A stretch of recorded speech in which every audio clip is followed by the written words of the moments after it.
Good morning সবাইকে। আমি পূজা। আমার চ্যানেল প্রবাসের পূজাতে আপনাদের সবাইকে স্বাগত জানাই।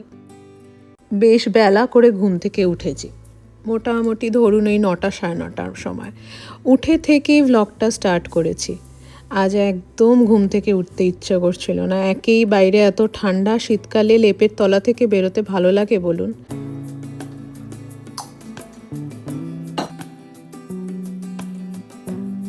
তারপরে কাল ফ্রাইডে ইভিনিং ছিল বলে একটু বাইরে যেতে ইচ্ছে করছিল। সারা সপ্তাহটা সকাল থেকে বিকেল অবধি ও কাজ করে, কাজ করার পরে শরীরটা ছেড়ে দেয়, আর বাইরের দিকে কোথাও বেরোনো হয় না সেভাবে। বেরোলে আমি একাই বেরোই, তাই ওর সাথে সময়টুকু ফ্রাইডে ইভিনিং থেকেই পাওয়া যায়। তাই তাই সেটুকু সময়ের সদ্ব্যবহার করা আর কি। দুজনে মিলে বেরিয়ে গেছিলাম ঘুরতে। ডিনার টিনার করে ফিরতে ফিরতে অনেকটা লেট হয়ে গেছিলো। তাই একদিকে লেট, তারপরে শীতের সকালে, সব মিলিয়ে ঘুম থেকে উঠতে আজ বিশাল লেট। ব্রেকফাস্টে চায়ের জল গরম বসিয়েছিলাম। আমি কলকাতায় থাকতে কোনোদিনও সেরকম চা খাইনি। কফিটা ভালোবাসি, কিন্তু চা কোনোদিনও খাইনি। বাড়িতে বাবা মাকে দেখতাম দিনে 10বার 12বারও চা খেত। এখানে এসে চায়ের নেশা হয়ে গেছে। আসলে হাজব্যান্ড প্রচণ্ড চা খেতে ভালোবাসে, হয় না সঙ্গদোষ। ওর সাথে থাকতে থাকতে আমিও ভালো না বাসলেও ওই একটা অভ্যেস হয়ে গেছে। আজ সাথে বানাচ্ছিলাম পাউরুটি টোস্ট। দুটো করে টোস্ট খাবো ভেবেছিলাম। একটা করে খাবো পিনাট বাটার দিয়ে, আর একটা নর্মাল বাটার লাগিয়ে। আস্তে আস্তে মাল্টিটাস্কিং হওয়ার চেষ্টা করছি। পিনাট বাটার লাগাতে লাগাতে দেখি চায়ের জল প্রায় ফুটে গিয়ে উতলে উঠেছে।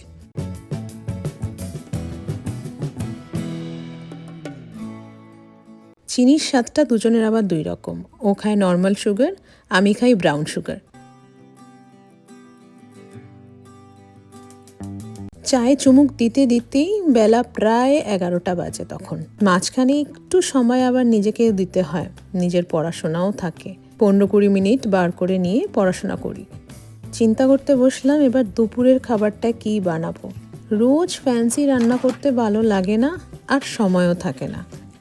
কাল অনেক সবজি আনিয়েছিলাম, তার মধ্যে পালং শাকও ছিল। শাক খেতে খুব ভালোবাসি, তাই কিছু কিছু শাক এনে রেখে দেই। এখানে কিছু কিছু শাকের মধ্যে ওই পালং শাক আর লাল শাকটাই পাওয়া যায়। আমাদের দেশের মতো তো চয়েস থাকে না। কলমি শাক, মেথি শাক, এইগুলো খুব একটা পাওয়া যায় না, দেখিনি আমি। হয়তো পাওয়া যায়। তো আজকে ভাবলাম পালং শাক আলু দিয়ে কালো জিরা ফোড়ন দিয়ে যেভাবে মা বানায় সেভাবে বানাবো। তো সেই মতো প্রিপারেশন স্টার্ট করে দিলাম। ওর এখানে এসে সর্ষের তেলে রান্না খুব কমই করা হয়। ও সাধারণত অলিভ অয়েলটাই পছন্দ করে, কিন্তু সর্ষের তেলে রান্নাতে একটা আলাদাই টেস্ট থাকে। তাই শাকটা আজকে সর্ষের তেলেই বানাচ্ছি। ওইদিকে হয়তো লক্ষ্য করেছেন আরেকটা ফোনে ভিডিও কল চালানো। আসলে দেশের বাইরে এত দূরে এসে এত একা একা লাগে। সারাটা দিন বাড়ির কারোর না কারোর সাথে কথা বলতে থাকি। মা, ভাই, যে কাউকে ফোনে ভিডিও কল করে ওই যেখানে রান্না করি বা কোনো কাজ করি পাশে ফোনটা রেখে দেই। দূরে থেকেও মনে হয় ওরা একটু হলেও পাশে আছে, গলাটা শুনতে পাই, একটু ওরা নড়াচড়া করছে দেখতে পাই, ওতেই শান্তি। রান্না করার পরে রান্নাঘর গোছানোটা একটা আলাদাই টাস্ক। বিশ্বাস করুন, রান্না করতে তো বেশ ইন্টারেস্ট পাই এখন, কিন্তু তারপর জিনিসগুলো গোছাতে যেন জ্বর আসে। তাও গোছাতে তো হবেই। বলেছিলাম না, আমার হাজব্যান্ড একদম পরিপাটি জিনিস পছন্দ করে। একটা জিনিস যদি এই জায়গাটা ওই জায়গায় গেছে, তো সবার আগে ডাক নেবে।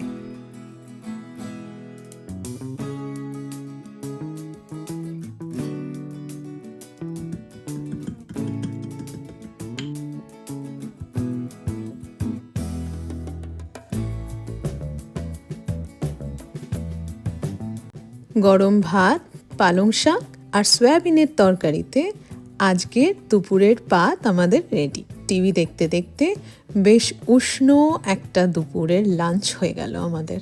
আপনাদেরকে জানলা দিয়ে বাইরের গাছগুলো দেখাচ্ছিলাম। কি সুন্দর রং বেরঙের পাতাগুলো, তাই না?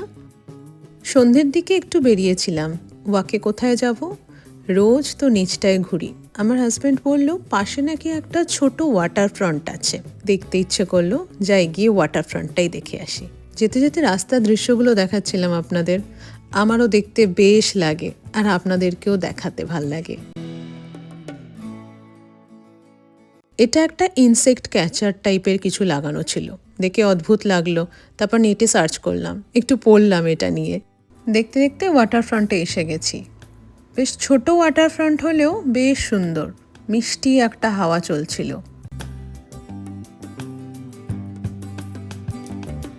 প্যাম্পাস গ্রাস আমার খুব ভাল লাগে। এখানে বাড়ির আশেপাশে প্রচুর এরকম প্যাম্পাস গ্রাস দেখতে পাওয়া যায়। পাতাগুলো বেশ শুকনো, সেজন্য তুলে এনে আর বাড়িতে রাখতে পারলাম না, নালে ভেবেছিলাম কয়েকটা তুলে এনে বাড়ির টবে লাগিয়ে রাখবো। ফেরার পথে দেখছিলাম এখনো কোথাও কোথাও পাম্পকিন লাগিয়ে রেখেছে।